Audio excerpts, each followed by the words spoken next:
Mga bansa na walang buwis o tax? Posible pala yon? Maraming bansa ang kumukuha ng malaking bahagi ng kita ng mga mamamayan sa pamamagitan ng buwis o tinatawag na tax. Pero alam mo bang may mga iilang bansa sa mundo na walang pinapataw na tax sa mga mamamayan nito? Tama ang iyong narinig. Ang mga bansang ito ay mayroong natatanging sistema at siyang nagpapatunay na hindi kailangan ng kaliwat ka ng tax para lamang umunlad at maging maganda ang kanilang ekonomiya. Kaya naman sa videong ito ay ating aalamin ang 5 bansang walang tax o buwis. Kaya't simulan na natin. Ngunit bago yan, kung bago ka pa lang dito sa ating channel at interesado ka sa ganitong mga content na tumatalakay sa siyensya, discovery, conspiracy, kakaibang pangyayari, katatakutan at iba pa, ay pakipindot mo na din ang subscribe at bell button para lagi kang updated sa mga bagong uploads ko. Maraming salamat po. Number 5. Bahamas. Isang bansang madalas iniuugnay sa bakasyon, beaches at island life. Pero bukod sa pagiging tourist paradise, isa rin itong bansa na walang income tax. Para sa marami, parang imposible kung iisipin kung paano nabubuhay ang isang bansa nang hindi kinakaltasan ang sahod ng mga tao. Pero sa Bahamas, bagamat maliit lang ang bansang ito, ay nagawa nila itong posible. Ang pangunahing pinagkukunan ng kita ng Bahamas ay turismo. Taon-taon, milyong-milyong turista ang pumupunta rito at dito pa lang ay sapat na ang pumapasok na pera sa gobyerno. Bukod dito, malakas din ang offshore banking at real estate investments ng mga dayuhan.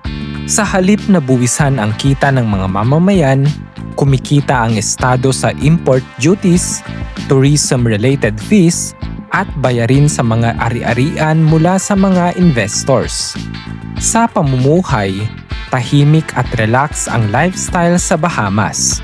Hindi kasing bilis ng buhay sa mga malalaking syudad. Pero sa kabila nito, dahil karamihan ng produkto ay inaangkat mula sa ibang bansa, mas mahal ang bilihin kumpara sa ibang lugar. Gayunpaman, para sa mga may online business, retirees o remote workers, nagiging attractive ang Bahamas dahil buo nilang natatanggap ang kanilang kita na walang tax na kinakaltas. Ngunit ang ekonomiya ng Bahamas ay sensitibo sa turismo. Kapag humina ang global travel, malaki ang nagiging epekto nito sa bansa. Pero sa kabila nito, nananatili itong isang halimbawa ng bansang umaasa sa ganda ng kalikasan at international money flow imbes na patawan ng buwis ang mga mamamayan nito. Mapapasana all ka na lang talaga. Number 4. Bermuda. Pang-apat naman ay ang bansang Bermuda. Isang maliit na isla na madalas na pagkakamalang bahagi ng Caribbean pero mas malapit sa Estados Unidos. Maliit man ang bansa, isa ito sa mga may pinakamataas na cost of living sa buong mundo, ngunit gayunpaman, wala rin silang income tax dito. Ang sikreto ng Bermuda ay nasa kanilang specialization. Kilala ang bansa bilang isang global hub ng insurance at reinsurance companies. Maraming malalaking kumpanya sa buong mundo ang nagtatayo ng headquarters dito dahil sa paborableng tax laws. Hindi direktang kinukuha sa sahod ng mga individual ang buwis, kundi sa mga employers, import duties, at mga business fees. Dahil dito, mataas ang sahod sa Bermuda, lalo na sa finance at insurance sectors. Pero kasabay nito, ang napakataas rin na gastusin. Halos lahat ay imported mula sa pagkain, gamit, at kahit sasakyan kung kaya't mahal rin ang pamumuhay. Hindi sapat na tax-free ka lang. Kailangan talagang malaki ang kita para maging komportable. Sa kabila ng mataas na presyo, matatag rin ang ekonomiya ng Bermuda.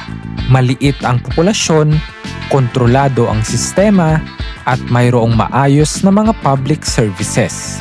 Isa itong malinaw na halimbawa ng bansang hindi umaasa sa dami ng mga mamamayan, kundi sa high-value industries.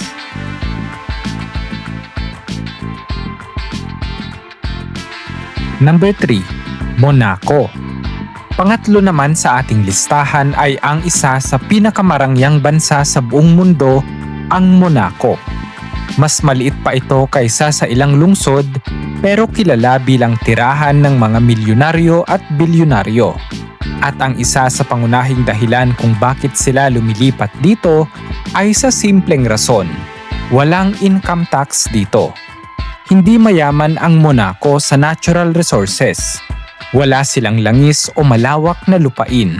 Kaya noong unang panahon pa lang, napagtanto ng kanilang gobyerno na kailangan nilang maging kakaiba para mabuhay. Ang solusyon? Gawing tax haven ang bansa. Sa pamamagitan ng pagtatanggal ng income tax, inakit nila ang mga mayayaman mula sa iba't ibang panig ng mundo para dito mag-invest. Kahit walang income tax, kumikita ang gobyerno ng Monaco sa real estate, luxury tourism, casino, at banking. Isang apartment pa lang dito ay maaaring nagkakahalaga ng milyon-milyong dolyar. Sa bawat transaksyon, may bayaring napupunta sa estado. Ang pamumuhay sa Monaco ay hindi para sa lahat. Isa ito sa pinakamahal na lugar sa mundo. Pero kapalit nito ang mataas na seguridad, maayos na sistema, at tahimik na pamumuhay. Ang ekonomiya ng Monaco ay maliit pero napaka-stable. Isang bansang napatunayang pwedeng umunlad sa pamamagitan ng strategic positioning. Number 2. Qatar. Pangalawa naman sa ating listahan ay ang bansang Qatar. Isa sa pinakamayamang bansa sa buong mundo pagdating sa GDP per capita. Katulad ng UAE, wala rin itong income tax at ang dahilan ay dahil mayaman ito sa mga natural resources, lalo na ang natural gas. Ang Qatar ay isa sa pinakamalaking exporter ng liquefied natural gas sa mundo. Dahil dito, napakalaki ng kita ng gobyerno. Sa halip na ipasa ang pasanin sa mga mamamayan, ang estado mismo ang gumagastos para sa karamihan ng serbisyo. May subsidized healthcare, education, at utilities para sa kanilang citizens. Para sa mga expats, kaakit-akit ang Qatar dahil buo nilang natatanggap ang kanilang sahod. Mataas ang sweldo, moderno ang mga lungsod, at ligtas ang pamumuhay. Ngunit may kapalit din ito. Mahigpit ang batas, limitado ang permanent residency, at kontrolado ng gobyerno ang maraming aspeto ng buhay. Ang ekonomiya ng Qatar ay centralized at state-controlled dahil maliit ang populasyon pero napakalaki ng kita. Nagiging posible ang isang sistemang halos walang direktang buwis sa mga mamamayan. Number 1. United Arab Emirates o UAE. At sa number 1, ang pinakakilalang bansang walang income tax ay ang bansang UAE. Para sa maraming tao, ang UAE ang ultimate example ng tax-free living na may modernong lifestyle. Nagsimula ang yaman ng UAE sa langis at gas. Ngunit sa halip na umasa lang dito, ginamit ng gobyerno ang kita para magtayo ng diversified economy. Ngayon, malakas ang turismo, aviation, real estate, banking at tech sector sa bansa. Ang kawalan ng income tax ay naging malaking advantage para makaakit ng global talent at investors. Sa pamumuhay, hindi maikakaila na mahal ang renta at lifestyle sa mga lungsod tulad ng Dubai. Pero dahil walang tax sa sahod, mas malaki ang net income ng mga nagtatrabaho rito. Kaya maraming OFW at expats ang nakakaipon kahit mataas ang gastos. Ang ekonomiya ng UAE ay patunay na kapag may malinaw na plano at diversified income streams, posibleng patakbuhin ang isang bansa kahit hindi kinakaltasan ang sahod ng mga mamamayan.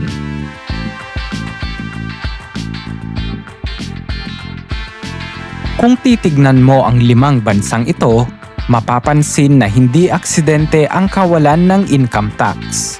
Maliit ang populasyon nila, malakas ang pinagkukunan ng kita, at centralized ang pamamahala. Ang tax-free system ay hindi lang regalo. Ito ay bunga ng strategic decision at magandang pamamahala ng kanilang gobyerno. Ikaw kaibigan, nanaisin mo rin bang tumira sa isa sa mga bansang ating naitampok sa videong ito? I-comment mo naman sa baba para malaman namin. Muli, this is Brightal PH and see you on my next video.